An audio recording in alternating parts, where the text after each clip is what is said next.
Our new sermon series called The Good Life. But before we get there today, what we're actually going to be doing is taking a look at the church real quick for just 1 week. Talk about what the church is and what the church should be about. So that's what we're going to be doing today. If you haven't noticed here at Christview, our church has been changing quite a bit over the last couple of years. And that is a good change that we're experiencing, but it's not always easy. All right? So if you're here, you know that. And if you don't understand what the change is about, if you don't understand the change, what happens is it becomes a very scary and irritating thing rather than a positive and an exciting thing for you. So we're going to take some time today to help you understand the change that's happening. So we're all on the same page together, working together to be the church God has called us to be, rather than ending up fragmented in like different little worlds and different little groups like so many churches look like in our country today and describe most of our countries or most of our churches today. So we're going to walk through that change. Now, here's the thing. In the American church, there are typically about 3 different types of people groups that make up a typical church. And I'm going to go through the 3 different types here. What I'm going to do is use the biblical names you see in the Bible for them and kind of give you who they parallel today in the modern church.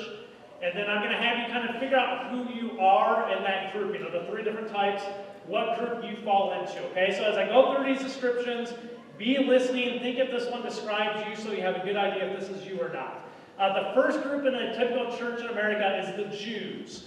And what the Jews would be, the Jews is a biblical term, what the modern church would be is you're the mature Christians. Okay? So the Jews were people that grew up in the church, they had a background in the church, they knew all that type of stuff. Mature Christians, same type of thing. You've been around the church for quite a few years. You've probably been a follower of Christ for over a decade, so for probably over 10 years you've been walking with Christ and have committed your life to Him actively for a good 10 years.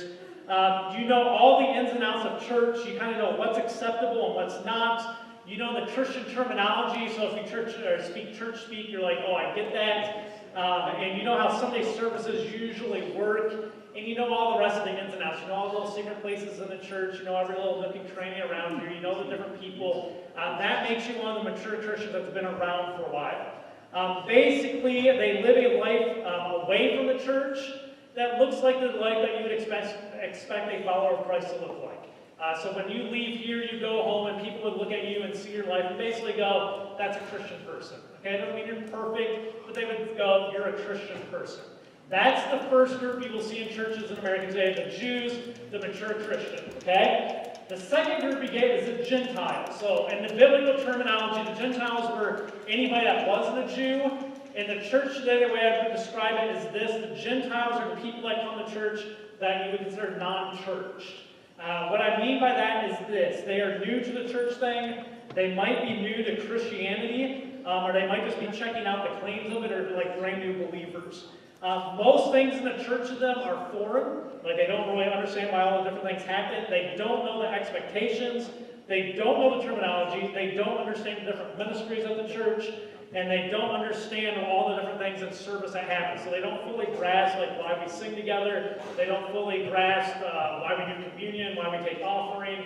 Even me up on stage, they get a little bit, but they don't fully understand why all that's going on. So everything's kind of foreign to them, and they don't understand a lot of things going on. At the same time, they live probably far away from the life that God calls them to live, basically because they don't know anything different than what the world has taught them for their entire lives. So they live in such a way that the mature Christian would look and go, holy cow. But the reason they live that way is they don't know anything different. They haven't had any other input. That's what the world has fed them, and so they live according to what they've been taught. All right? That would be the Gentiles. That would be the non-church. The last group you have, and I made this word up and then found out it's a real word, but I'm going to tell you my description for it. I tried to call it like an in-between spot, so I call them the Jewtiles. Clever. Is that not clever? I know. I impressed myself at that moment. And then I actually typed it in to make sure I was spelling it right, and then found out it's a real word. So in the real world, if you ever hear this, don't use my description. Actually, a Jewtile is someone that has a Jewish father and a non-Jewish mother. So they're called Jewtiles. All right? So that's the real meaning, but that's not what we're using it for today. Jewtiles, the way I'm going to use it is they're church people. Okay? They're not mature Christians. They're not non-church people. They're church people, and they're in the church. They've been around the church for many years, but their relationship with God revolves around the church building. Okay? Does that make sense? Like, this is like a special place they come to. They understand all the basics of what's happening within the church, so they kind of know the general how things go. But they live two different lives. They have one life that's a presentation they put on that they present to the people here when they're here. But when they leave here, they go back to their regular lives and they live differently. So they just kind of live a different life out there, and then they try to present a different way of who they are when they're in here. Does that make sense? So you have the Gentiles. Now, here's what I need you to do before I go on all in this message today, because what I'm going to do is speak to each group about two different things. And so you need to know where you are in these groups.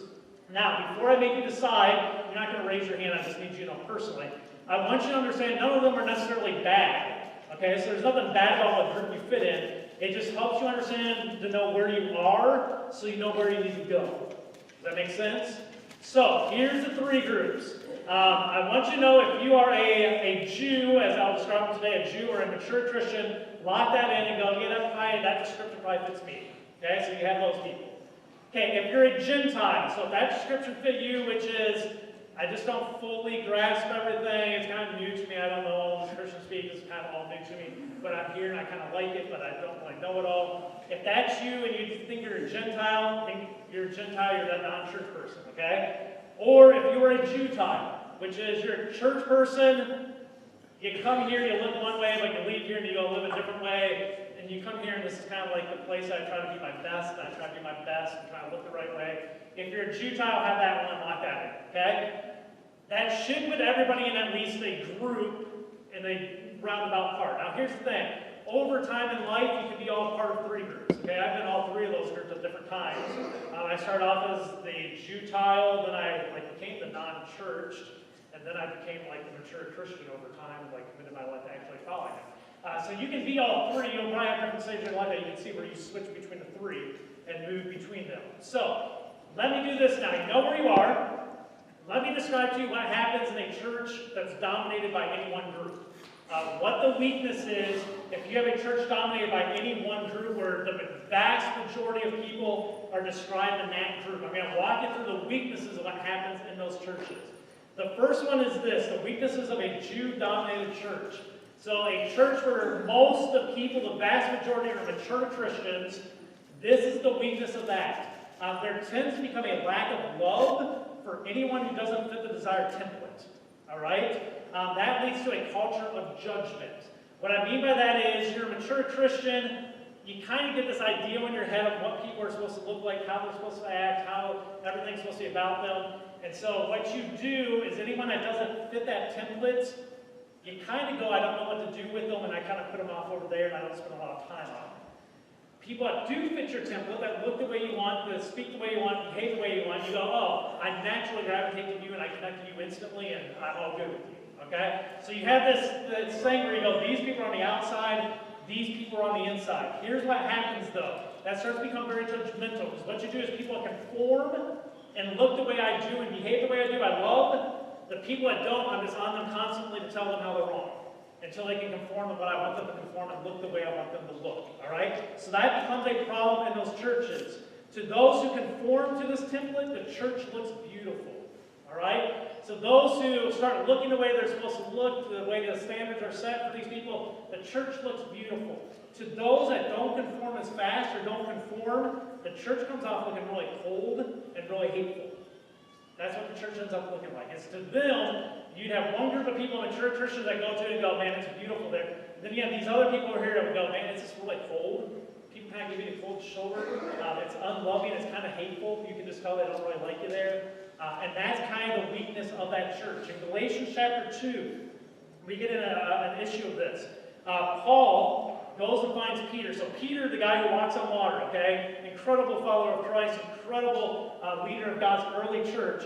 Peter's at this church, and Paul comes and actually confronts him. And here's what it says in Galatians 2, verse 12. It says, when he first arrived, so he's talking about Peter. So when Peter first arrived, he ate with the Gentile believers, non-churched, who were not circumcised. Because to the early church, to the Jews, to the mature Christians, their thing was you have to be circumcised. If you're not one of us.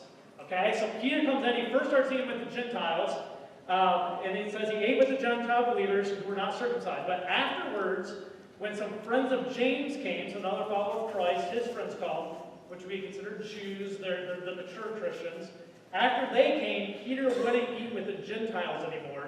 He was afraid of criticism from those people who insisted on the necessity of circumcision.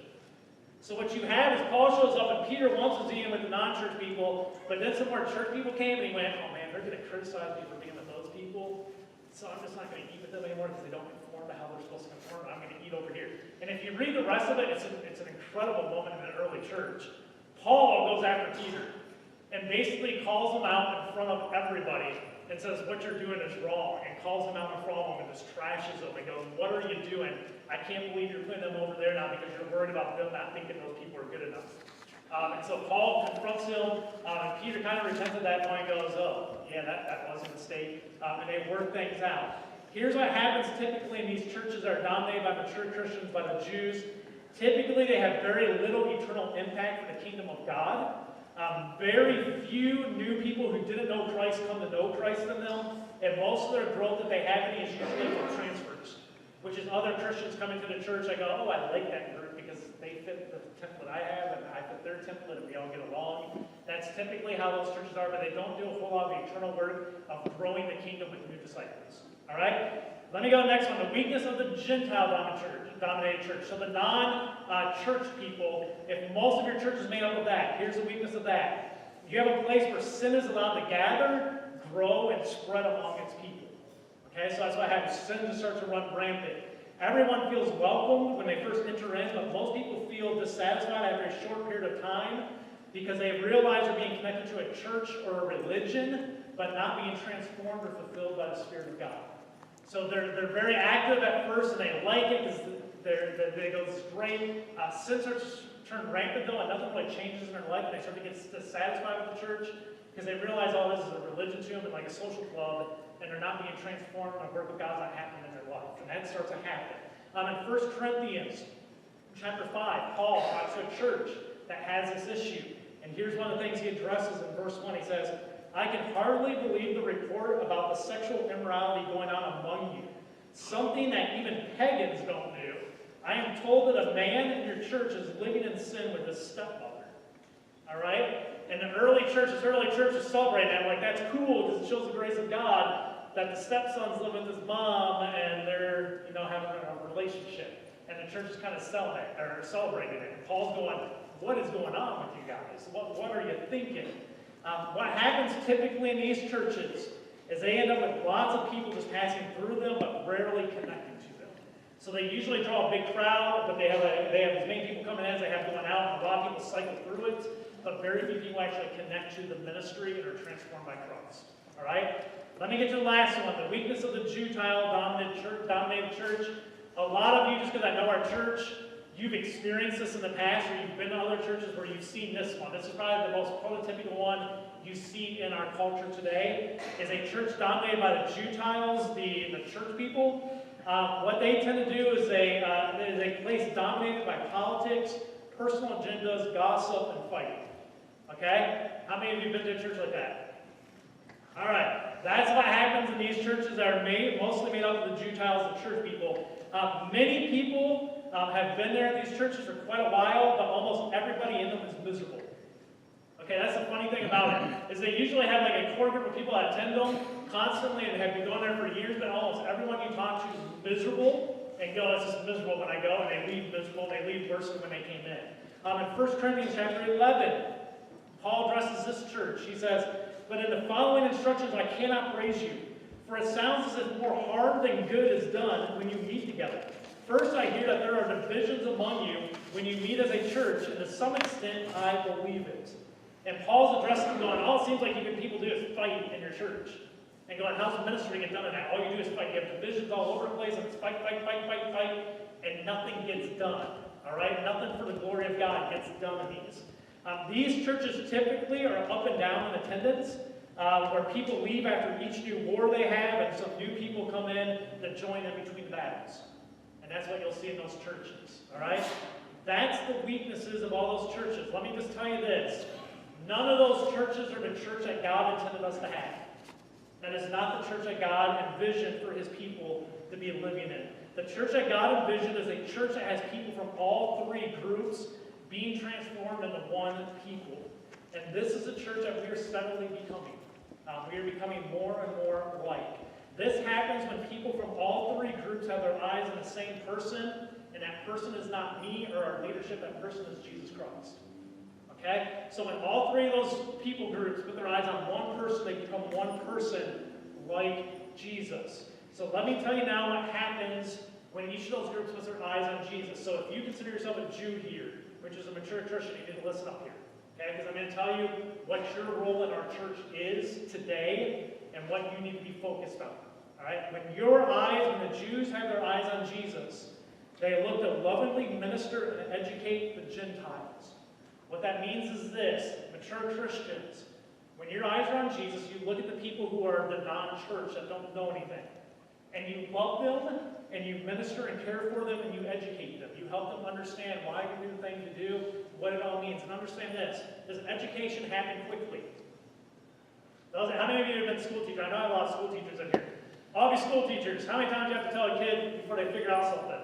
20 days. Bill, how many? 20 million. Let's hope less. A lot, right? You don't tell a kid, this is how it works, this is what it's done, and a kid just goes, ooh. What happens is, every once in a while, you get like 2 of those students, and you're like, they're the best students I've ever had. Because I tell them once, and they've got it figured out, and I don't have to teach them anymore.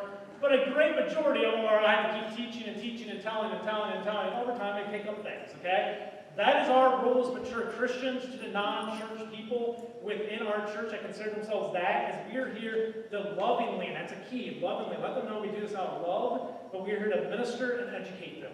That's what we're here to do. To the Gentiles, we are to lovingly correct and lead. Or to the Jewtiles, we are to lovingly correct and lead them. What I mean by that is this: Jewtiles are people who said they've committed their lives to Christ. At that point, they have said He's the authority in their life. So to the Jewtiles, the mature Christians, to the church people, we are here to do a little bit more correction, but also leading.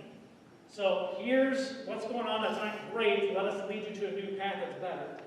Okay? That is your role within the church. In Mark chapter 2, it says this. It says, when Jesus heard this, He told them. So what happened real quick was this in Mark chapter 2. You had the mature Christians who had been dominated for years altogether. So they became very cold, heartless, judgmental, unloving. So when Jesus shows up on the scene, they expect Jesus to conform and hang with them and not hang out with the sinners. And Jesus spends all his time hanging out with the, not all the time, but he spends a good portion of his time hanging out with the sinners and the non-church and the people new to this faith, okay? And so one day he comes into this town and he gets with all the tax collectors who are hated and corrupt, and all the prostitutes, and all the other lowlifes in town, and he goes and eats with them and has a dinner with them instead of with the religious leaders. So the first people he spends time with is this group instead of this group. And so while he's there eating with them, this group, the religious people, go, you know what, why is he in there eating with them? They're worthless, they're not worth his time, why eat with them? And it says, when Jesus heard them saying this on the street, he said, healthy people don't need a doctor, sick people do. I've come to call not those who think they're righteous, but those who know they are sinners. So we get Jesus' heart. Jesus goes, hey guys, shut up. I was here to minister to these people. I'm here to call the people who know they're sick, not the people who think they're super righteous and have it all figured out, because I can't do much work there. I can do a ton of work over here. So mature Christians, let me just tell you this real quick. When you come to church, rarely am I going to tell you anything and you go, wow, that was fascinating. Just not. If you're a mature Christian, you've heard it all, you've been taught it all, you've studied it yourself, I'm not going to give you any like, ooh, that's incredible with teaching, blah, blah, blah, blah. You're not going to get that from me. Most of what you're going to get is maybe a refresher and maybe something to refocus on. That's what you should have as an expectation. When you come to church, you're here to love the Jewtiles and the Gentiles, the non-church and the church people, and to lead them and guide them and teach them through love. And let them know you love them when you're here for them. That's your role. That's your purpose when you're here. Not just to show up. It gives you something to direct yourself towards. That I'm here to live a life that's an example for them to follow and see and go, that's my goal to get you. Okay, does that make sense? Okay, that's the Jews. Let me go on to the Gentiles. The Jews you can check out. You don't have to listen anymore. You can go to your phones. You can do whatever you want to do. Okay? Now let me talk to the Gentiles. So Gentiles, those of you that would consider yourself non-church, most of this stuff's kind of foreign to you. You don't get it all. You don't understand how it all works. Let me talk to you real quick. When you put your eyes on Jesus, this is what they learned, is you have to learn to humble yourselves and then look to the Jews as examples and guides in life. I mean, you got to humble yourself to understand, hey, I've got some issues. The way I live my life isn't necessarily the best. It's not the most God-honoring way to live my life. And the people I need to look to is not the church people, but the mature Christians. They go, I need to look at those people and go, those are lives I need to model my life after. Those are people I need guidance from. Those are my examples to look to. What happens with a lot of new non-church and Gentiles? You don't have a lot of good role models in your life. Okay? You don't have a lot of good, healthy people to look at it and like, that's a healthy person, someone I look up to that I want to be like. You don't get those. In a church, you should. In a church that's well-balanced, you'll have mature Christians around that you can go, I look at them, and man, that's the type of people I want to be. Man, I see a man and a wife, and I've seen them get married for 45 years. That's awesome. That's what I want to have. Okay, I see these people, and they live a moral life, and they seem happy, and they seem like they're fairly pleased with life, and things go fairly well, and they treat me well, and they're loving, and they're nice people. That's what I want to be. That's the example. Because you're not going to see it in many other parts of your life. So when you come to church, you have to be able to humble yourself to go, hey, the way I live and the way I was growing up and the way I have seen things doesn't mean it's always the most healthy thing in the world. A lot of what you've seen is chaos, anger, bitterness, gossip, slander, people attacking each other, rage, abuse. You've seen all those things. Hopefully in the church you don't see those and you get a different perspective on life. In Luke chapter 18, it's an interesting parable or an interesting story that Jesus tells. And he tells about the righteous guy who goes to the temple and tells God how great he is. Then he tells about the Gentile, the non-religious, the non-church guy, and this is his prayer. He goes and he says to God, he says, but the tax collector stood at a distance and dared not even lift his eyes to heaven as he prayed. Instead, he beat his chest in sorrow, saying, O God, be merciful to me, for I am a sinner.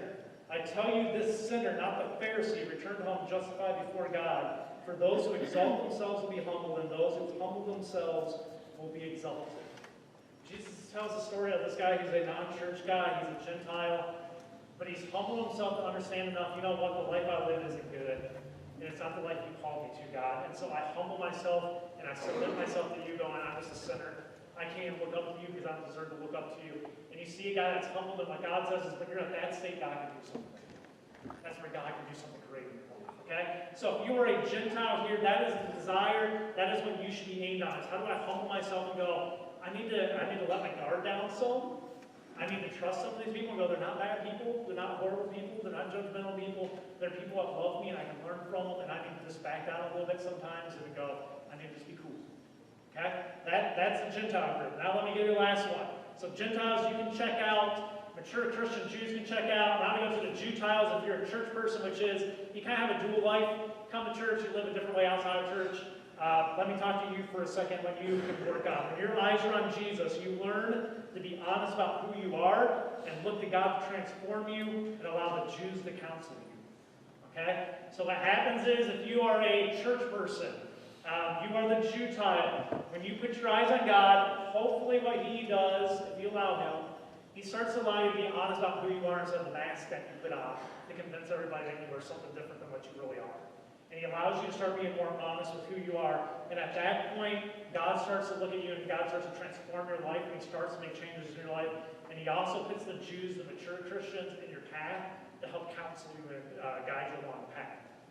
So that's what you're looking for from the Jews. In Romans chapter 12, there's this call to you. So if you're a Jewtile, it says this.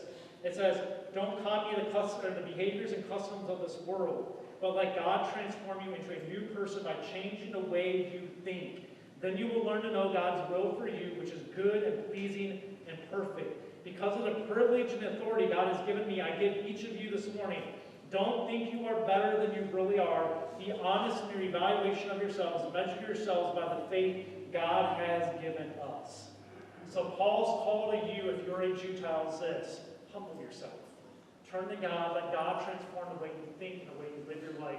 Allow that to happen. Stop thinking that you're better than you really are. Stop putting up a guard and putting up a mask trying to convince people you're something that you're not. Let it go. Be honest about who you are so God can start to transformative work in your life. And then God will put mature Christians in your life to guide you, to kind of be a help along and to guide you along the path. All right? That's what happens when you put your eyes on Jesus. If the church does what it's intended to do, things are going to get messy and messy from time to time. The reason for that is this. Life change isn't easy or fast. It's a process of transformation that takes time. All right? So those of you sitting in church right now, I just want you to know this. The church is going to be a little messy. It's going to be, how do I say, maddening. Trust me, there's lots of days here I come here and I want to pull my hair out. Okay? By the time I leave leadership, you know this, me and Steve walk out here some weeks and we're like, woo! We say that we survived the night. We survived the night. Okay? It's going to be a little messy. It's going to be a little maddening from time to time. That's okay, because time is what's required for change to happen in people's lives. The reason I brought the teacher question up is this. We have a tendency to think if we just tell the non-church people, the Gentiles, one time to do something or why something happens, they're going to be like, oh, I got that, I memorized that, I have it all down, I understand. Okay, let me tell you something. Those of you that are mature Christians, it took you a long path to become who you are today, correct? If I went back 10 years ago and looked at who you were 10 years ago, you would probably slap yourself. Right? Okay, I've been a Christian now for 23 years. So I was an oblate for 20 years and hated all of you and everything to do with you. And for 23 years, I've been a follower of Christ. And I can tell you, if I go back 15 years from who I am today, I would kill my old self of 15 years ago. I'd be slapping him all around because he's a jerk and he had some more issues, okay? If I go back even 10 years, I would look at myself and go, man, thank God God's continuing to transform me and change me. Why? Because it takes years. It takes time. So you have to have grace with people and go, hey, it's okay if it's maddening. It's okay if it's a little messy because time or transformation takes time. But the reason to love a church that looks like the biblical church is because within its maddening moments, its messy processes, it's there that we see the beauty of God's amazing grace, conquering sins, and transforming lives into the likeness of Jesus Christ. Okay? If you are in a church that's just dominated by one group, you don't see that. In a church where you have all three well represented, you start to get to see that on a regular basis, and it's beautiful. It's wonderful, even though it's maddening and it's messy. And that's the healthy church. And that's why a healthy church will be a beautiful, maddening mess, is the way I describe it. And that's a church we are continually becoming more and more like. A church with all of our eyes on Jesus, even though we come from a vast variety of different backgrounds and places. Ephesians chapter 3, very interesting, it says this. God's purpose for this messiness, God's purpose in all this was to use the church to display his wisdom and its rich variety to the unseen rulers and authorities in the heavenly places. This was his eternal plan, which he carried out through Christ Jesus our Lord. Let me tell you what that scripture says the way I interpret it. What he's saying here is this. The reason that the church is maddening and messy but beautiful is he says because God's purpose in all this was to use the church to display it. Not just to the people of this world, but to the heavenly places that look at it and go, God, how did you bring all those people together to love each other? Because nowhere else in the world does that happen, and logically it shouldn't happen, but it can happen in the church.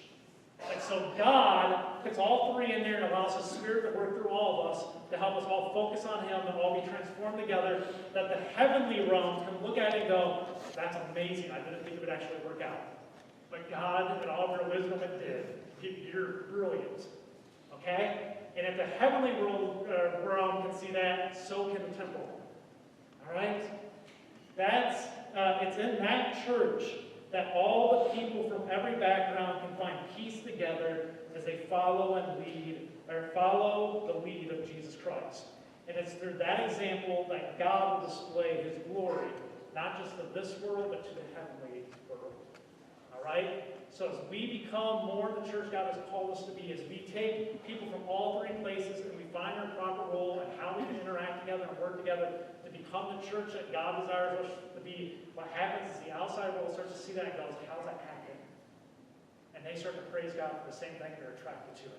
And the heavenly realms look at it and go, God, you be glorified. Because we never could have predicted that, but look what you do in your people. Would you pray? Heavenly Father,